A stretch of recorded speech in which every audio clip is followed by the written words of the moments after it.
Bismillahirrahmanirrahim.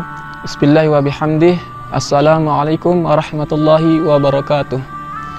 Alhamdulillah. Alhamdulillahi rabbil alamin. Alhamdulillahilladzi ja'ala syahra Ramadan akrama syuhur. Futihat fihi abwabul jannah wa ghuliqat abwabun nar. Syahrun awwaluhu rahmah wa awsatuhu maghfirah wa akhiruhu 'itqun minan nar. Allahumma salli wa sallim wa barik ala sayyidina Muhammad wa ala alihi wa sahbihi ajma'in. Rabbi shrah li sadri wa yassir li amri wahlul 'uqdatam min lisani yafqahu qawli. Amma ba'd. Hadirin yang dirahmati Allah Subhanahu wa taala. Banyak di antara kita yang menjalani ibadah puasa, yang menunaikan ibadah puasa tanpa memahami apa saja perkara yang dapat mengurangi nilai puasa itu sendiri. Sehingga wali'udzubillah kita termasuk di dalam perkataan baginda Rasulullah sallallahu alaihi wasallam, rubba shaim laisa lahu min siyamihi illal ju' wal 'atash. Betapa banyak orang yang berpuasa tanpa mendapatkan ganjaran kecuali lapar dan dahaga.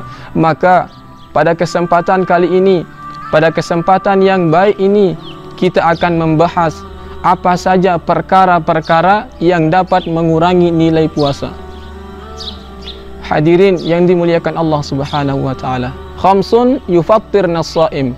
Al-kadhib wal ghibah wan namimah wal yaminul kadhibah wan nazaru bisyahwah. Ada 5 perkara yang merusak pahalanya orang yang berpuasa. Perkara pertama yang merusak pahala orang yang berpuasa adalah al-kadhib. Al-kadhib yakni berbohong. Jikalau seseorang berbohong, berdusta di bulan Ramadan, ia berpuasa hanya menahan lapar dan dahaga. Puasanya hilang, puasanya lenyap begitu saja disebabkan berbohong, disebabkan berdusta. Rasulullah sallallahu alaihi wasallam menjelaskan, "Man lam yada' qaula zur wal 'amala bih, falaysa lillahi hajah fi ayyad'a ta'amuh wa syarabuh."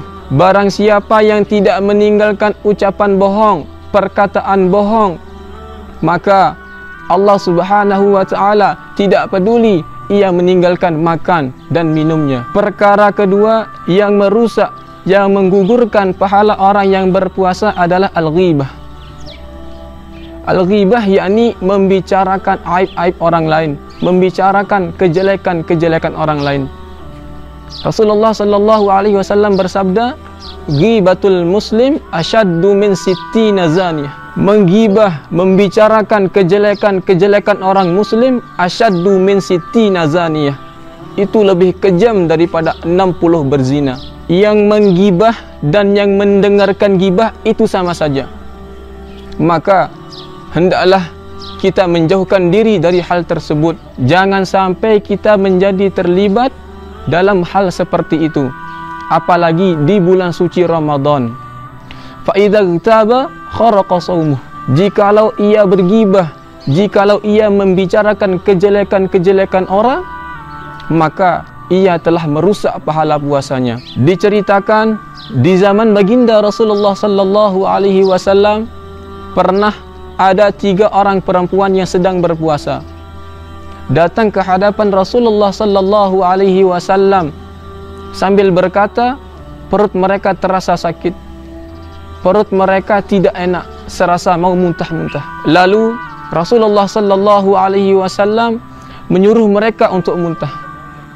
Ternyata yang keluar dari perut mereka adalah darah bercampur nanah. Kemudian setelah mereka pergi, salah seorang sahabat bertanya kepada Rasulullah sallallahu alaihi wasallam, "Apa arti kejadian ini ya Rasulullah?" Lalu Rasulullah sallallahu alaihi wasallam menjawab, perempuan-perempuan tadi berpuasa akan tetapi tetap bergibah, tetap bergunjing, tetap membicarakan kejelekan-kejelekan orang lain, tetap membicarakan aib-aib orang lain.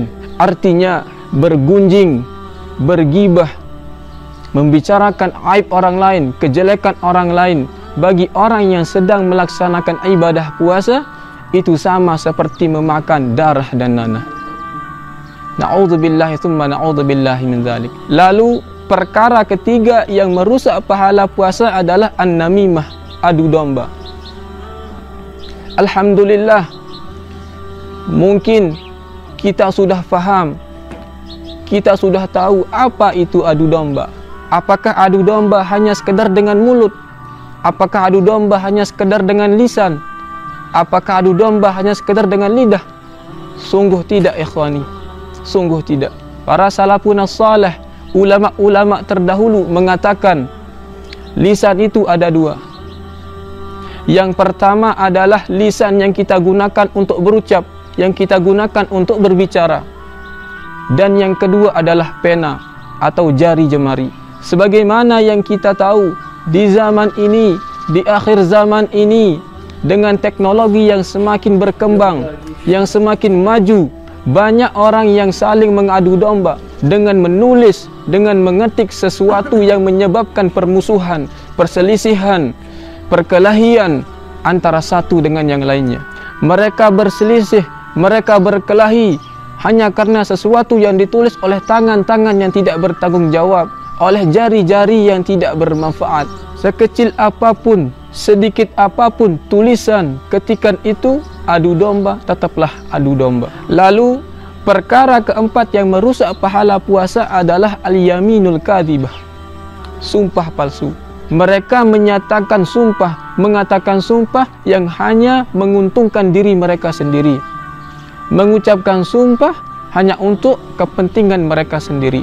Dan perkara kelima yang merusak pahala orang yang berpuasa adalah an-nazaru bisyahwah, melihat seseorang dengan syahwat, dengan nafsu. Di zaman sekarang godaan sangatlah banyak, godaan sangatlah luar biasa. Kata orang cuci mata, kata orang nyari vitamin mata.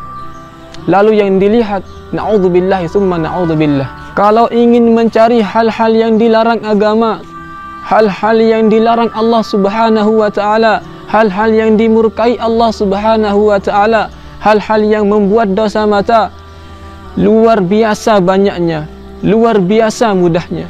Oleh karena itu, kita harus berhati-hati menjaga mata, kita harus berhati-hati menjaga pandangan, kita harus berhati-hati menjaga penglihatan kita. Jangan sampai kemudian kita gunakan untuk bermaksiat kepada Allah Subhanahu wa ta'ala. Allah Subhanahu wa ta'ala ciptakan mata untuk melihat hal-hal yang baik, untuk melihat Al-Quran, untuk melihat kekuasaannya, untuk melihat tanda-tanda kebesaran Allah Subhanahu wa ta'ala. Tapi kemudian digunakan untuk bermaksiat, digunakan untuk mendurhakainya. Bagaimana murkanya Allah Subhanahu wa ta'ala? Hadirin yang dimuliakan Allah Subhanahu wa ta'ala, pada akhirnya semoga kita semua menjadi hamba-hamba yang dijaga lisannya oleh Allah Subhanahu wa ta'ala dari menyakiti orang lain dan membuat orang lain tersakiti karena kita. Dalam hadis riwayat Ibnu Khuzaimah, Rasulullah sallallahu alaihi wasallam bersabda, "Laisa shiyam minal ju' wal 'atash, innamas shiyam minal lagwi war rafas." Puasa bukan hanya soal bagaimana menahan lapar dan haus, tapi juga perkara bagaimana menjaga lisan kita. Hakadha minni wal afu minkum. Wallahul muwaffiq wal hadi ila sabilir rasyad. Assalamu alaikum warahmatullahi wabarakatuh.